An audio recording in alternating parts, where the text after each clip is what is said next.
I swear if it weren't for keeping my journal, I would not know what month it is. 2026 just started. What do you mean it's time to set up for June? I don't believe you. Yet somehow this is where we are, and this will also be my very last monthly theme in this journal. So grab a beverage of your choice, grab your journal, and let's do some planning together. Hi, I'm Erin, and if everything's gone to plan, I should be on my way home from my big holiday right now, which means I actually had to set up my June theme in April, and that felt really weird. Here's a little check-in at how the journal has held up after the last 5 months of use. I'm not a huge fan of this elastic around the center closure system because it doesn't hold the journal closed as much as the usual vertical one on the outside edge, but I have had a pretty fun time in this traveler size notebook. This one was from Notebook Therapy's Lucky Bag from 2024, so I've had it for a while. And at the time I'm recording this, I'm still tossing up. I'm not sure if I'll stay in a traveler's size for the second half of the year, or if I'll maybe move into a B6. Just in case I do decide to go for the B6, I didn't want to miss the opportunity to try out some waterfall tabs in this notebook. It doesn't seem an obvious choice for a notebook that's already really narrow to then remove more of the paper, but I have packed a lot of stuff into this notebook. I've even put some cardstock in my March theme, so it's getting a little chunky, and I thought this might help. I have a whole video just about how to make waterfall tabs in your journal, so if this is a process you'd like to learn more about, I'll leave that linked for you in the description. Essentially, you remove some paper from a page on the right side, and then you remove a little bit less paper on the next page, and a little bit less on the one after that, and when they're all flipped to the right, they sit on top of each other and kind of cascade like a waterfall, hence the name. I promise it's actually not as terrifying as it seems. The first time you cut paper out of your journal, you're like, what am I doing? But the thing I actually really love about waterfall tabs is that it really takes care of a lot of the decoration for you, especially if you're lining your page edges with washi tape or something like I like to do. Once you've removed all this paper and lined the edges with washi tape, there isn't that much paper left, so you have to really focus on your functional parts of your pages, decorate in whatever's left over. And if you're really careful about the way you decorate your cover page, then it's going to be visible from a lot of these pages too, and it can also function as decoration for every other page within the setup. As per usual, I'll try to link you to as much of the stationery that I'm using in this theme as possible down in the description. If I know for a fact that some of it is currently unavailable, I'll try to find you a link to something similar, but I have pre-scheduled this video quite far in advance, so it's possible that things have changed since then, so please just keep that in mind. The 2 gingham washi tapes I'm using here are actually from different places. The green is from Paper Monogatari, and the soft blue, almost grey, is from Leela Journals. This lovely soft buttercream yellow paper is actually just A4 printer paper that I got from Officeworks for my May 2023 journal theme, so this has been in my collection for a while. And these 3 colours are going to be the overall basis for this theme. We'll have soft yellow, soft green, and soft blue. I personally really enjoy a theme that doesn't have a lot of colour contrast or like darks and lights. I quite like when lots of things are light next to each other. It feels very whimsical and fresh to me that way for some reason. But we haven't even got to the star of this theme yet, which my lovely channel members helped me choose over on Discord. I quite often ask for their help when I'm not sure what to do with a theme, and we will usually plan things out together on a live stream. Unfortunately, that wasn't possible since I was just about to go on my trip and I had some pretty quick turnarounds on the last few videos to go up during that time. So I chose 3 tapes from my collection that I hadn't used yet. I posted some photos of them in my Discord and I ran a little poll, and this was the one that won. This tape I got from JOURNALSAY. It is absolutely gorgeous, but it's not pre-cut. You have to cut the designs on this one out yourself, so wherever possible, I'm just going to use a big panel of it all in one go. I have this space left in the center where I knew I wanted to add my June heading, but I didn't want to go too crazy around it with decoration, so I wanted it to be quite bold and a statement in itself. So I googled Art Nouveau fonts because that's an area that I really enjoy, and this one came up on a site called FontSpace, which is great because on FontSpace you can type in the word that you want to preview in all of the fonts. I thought this one looked really, really cool. It's called CS Amapola Drawn, and I didn't actually download it to my computer or anything. I just copied it off my phone screen using the dot grid as a reference for sizing. And I'm tracing back over my pencil marks with a light grey Archer and Olive acrylograph pen.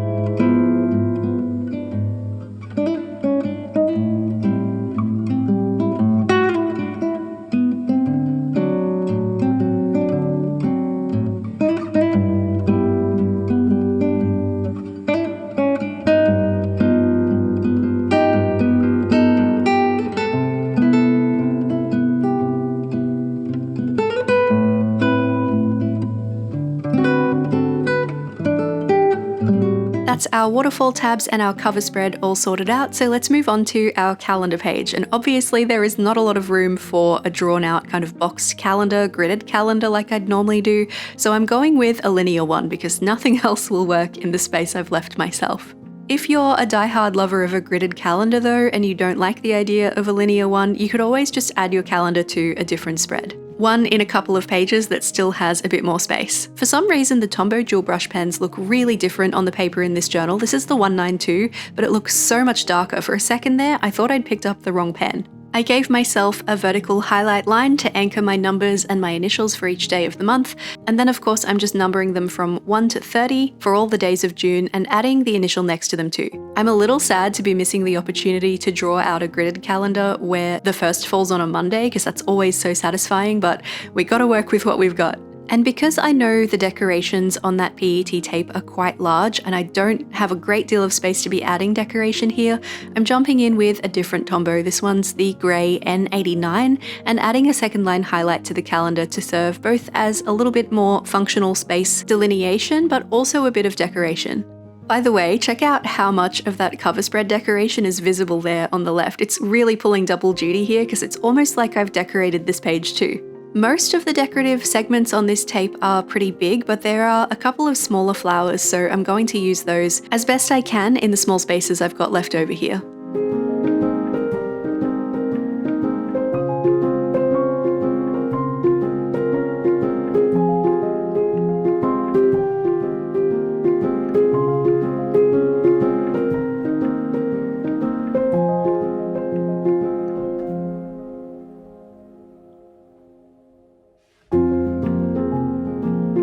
It's actually looking so cute. I'm really happy with the way this theme is coming together. It's a pretty quick and easy one to set up as long as you're not doing too much fussy cutting on that tape.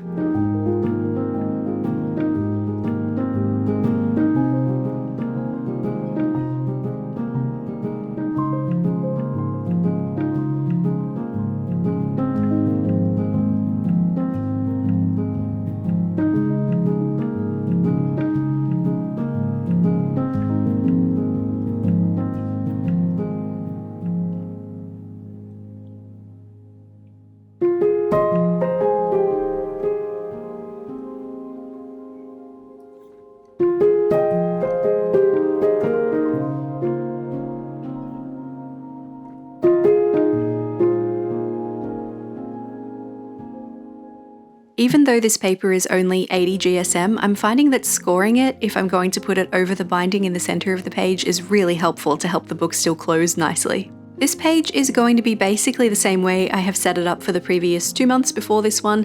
I'm just condensing it to fit into the space that I have, and I've also flipped the page order. So the left side is my Things I've Learned This Month page, and the right side has 4 different sections. One is for goals, which I tried to write with my grey marker and you couldn't really see it. The second one's for favourites, then anticipating and working on.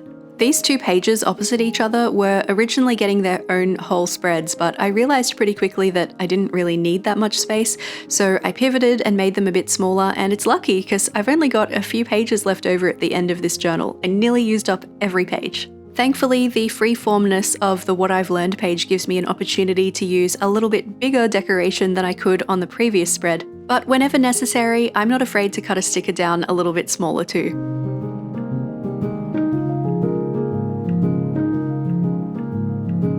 This corner rounding punch tool is so good. I got it from JOURNALSAY. They have a whole different range of them, but I really like this one. It's very comfortable and easy to use, and it has a cover on the bottom, so the bits that you punch off are contained, which I really like. I personally prefer a rounded corner on a page. I just feel like they give a more polished look, and also they're not so likely to get dented and dog-eared and make your journal look a little bit shabby, so I like them for that reason too. We're on now to the content planner, which is kind of like a rolling to-do list that keeps me on track with my YouTube upload schedule. I post new videos every Tuesday evening and Friday evening my time, Australian Eastern Standard Time, which means I need to have 9 videos go up over the course of June. Several months in the content planners I've set up previously only needed 8. Of course, when I cut off some of the paper, I suddenly need 9, so I've had to condense my first column, which is where I write what the tasks are on this rolling task list for each video that I create. The process for creating the videos is pretty much the same each time, so having a rolling task list really helps me to just be able to tick things off in order. At the moment, I'm adding the dates that those videos will need to go live along the top there, and then I'll add all the tasks in this left column, just referring back to the previous tracker in my May setup, so I can make sure they're all correct.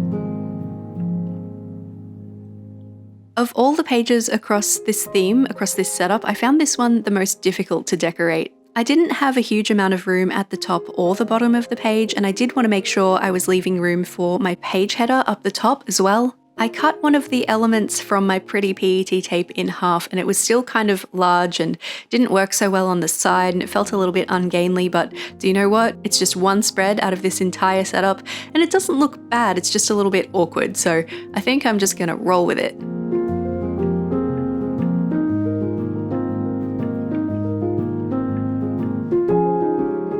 I probably should have cut my paper in half and glued it separately on each side here, because this page doesn't sit very well when it's closed in the journal, but never mind, we're moving on to the weeklies now, so let's just focus on that. I'm very mindful with the way I've approached these weekly spreads that I don't have a huge amount of space to play with as far as decoration, so I'm going to get a little bit creative and opt for mostly symmetrical setups that I can use the 8th space that I don't need for planning for the week as a dedicated decorative space. I'm also trying to make sure I still have some green and some yellow represented on every page, and hopefully some blue as well, although in some cases it's not always completely possible. At least as far as the blue gingham tape, I definitely have a little bit of blue still represented in the PET tape because it's part of the colours of that, which is why I chose it for the rest of the theme too.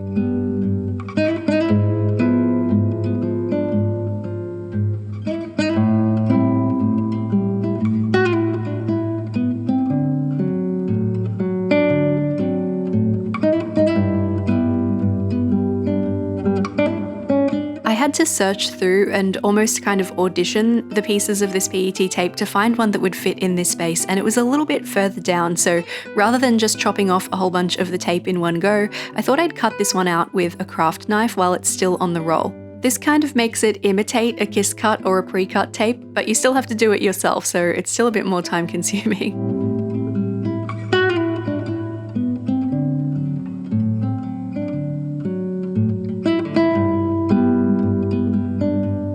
And I try not to waste wherever I can, so even though I only cut off a tiny sliver from the bottom of this page, I'm going to move it back to the content planner and add it there.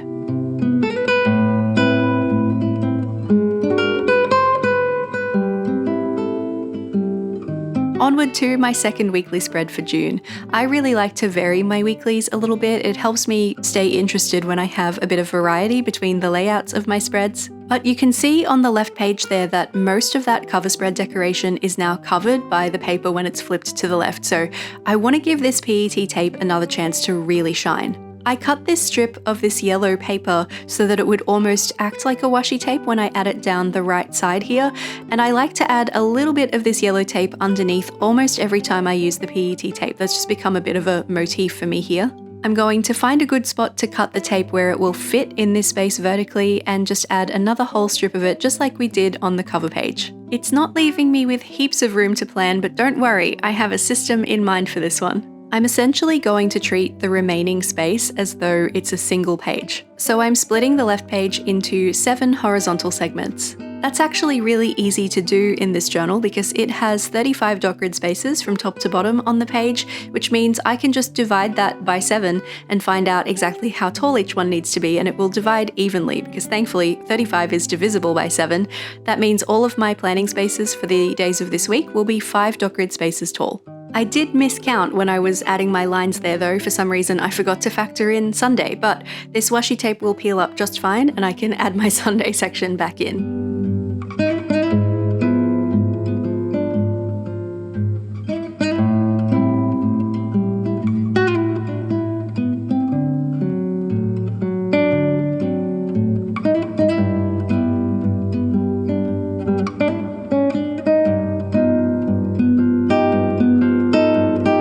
I loved the idea of tackling my wreathy journal setup in this notebook with this theme, but because the decorations sections on that PET tape are so big, I knew it wasn't going to work, so I've taken a similar concept and I've adapted it.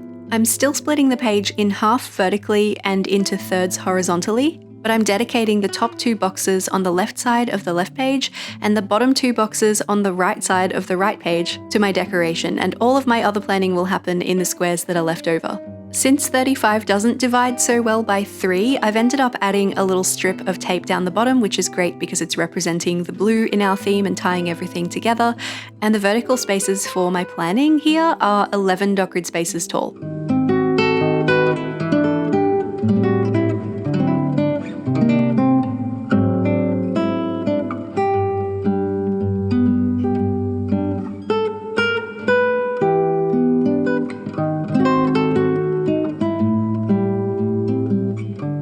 This is actually such a great layout, and I will definitely be using this one again in the future, even probably in A5s and such, because it gives me plenty of room for decoration and I still get to have a note section too. I love it.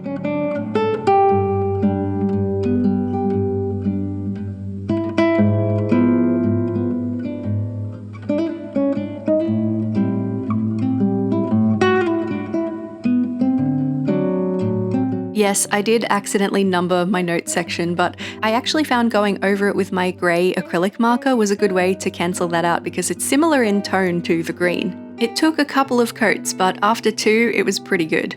And for my final weekly spread for June, and also my final weekly spread in this journal altogether, I'm going with something very classic. Dividing each page into 4 sections, dividing it once horizontally and once vertically, and I'll be dedicating the top right corner of the right page to my decoration. By this point, I had quite a few offcuts from my yellow paper, so rather than cutting a new piece, I thought I would just stick a couple right next to each other. I'll be covering the seam with my decorative PET tape anyway, so I'm sure you won't even be able to tell.